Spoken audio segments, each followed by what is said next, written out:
Folks, we're here with State Rep Carlos Gonzalez of Springfield. Carlos, thanks for dropping by. Thank you for having me, Mike. It's always a pleasure to see you. Okay, so we're heading into the fall, which means we're heading back to the legislature. I spoke to your colleague Adam Gomez a few minutes ago about what he thought were going to be some of the key things that we're going to be looking at. I'm going to ask you the same question. What some of the issues that you think are going to come up fast and quick that the legislature is going to need to deal with? Well, I think it's important that we recognize that we are still in the midst of a pandemic. And I think that's in the forefront of the legislature.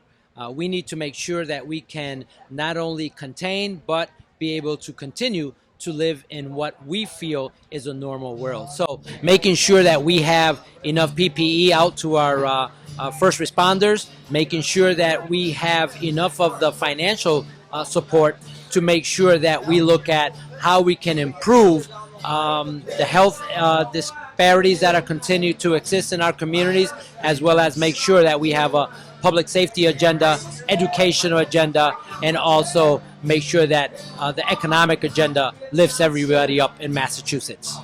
Okay, so to your colleagues, Senator Gomez and State Rep Gonzalez have been in the forefront about trying to build social equity into the sports betting issue. And of course, since we have MGM Springfield, sports betting is going to play a fairly prominent role here locally. So what do you think about this? Do you think that it should be just the 3 casinos, or would you like to see somehow other business people being able to take advantage of this opportunity? Well, I think there's room for both sides to be able to benefit from the sports betting.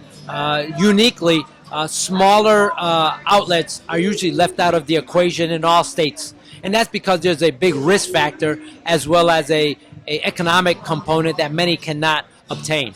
So we're trying to work with the bigger entities like the MGMs and the casinos industries and the DraftKings to make sure that there's a room. And we've established a committee that will look at ways that we can potentially assist smaller venues, smaller businesses that can obtain the license or the certification. Now, we want to do that in a way that they're not required to put out a large amount of money to obtain those licenses, because then that'll be able to keep them outside. So we're trying to see how we can have that committee look at different ways that we can benefit both sides, and hopefully that can come out as we look at sports betting as a reality in Massachusetts, because if we don't do it today, we will definitely be left out of the equation tomorrow. Right. Okay, so my last question is, we're still in the pandemic. Knock on wood, we're trying to get out best we can. What are you seeing as the things that we have to do to help small business recover? Because small business in Western Mass certainly has not recovered from the pandemic. It's still being affected by the pandemic.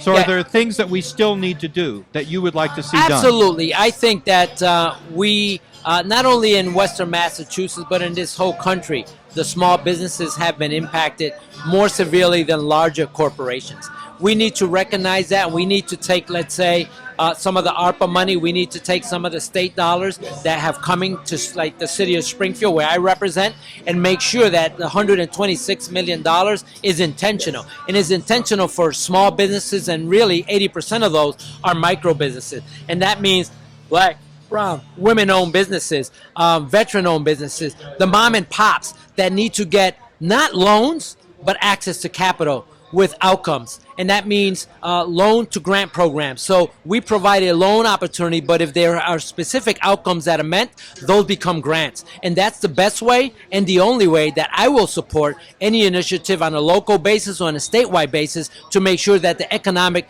opportunities are there for all communities, all sizes of businesses, particularly our micro and our smaller businesses, which happen to be 68% of all businesses in Massachusetts, are micro businesses. All right.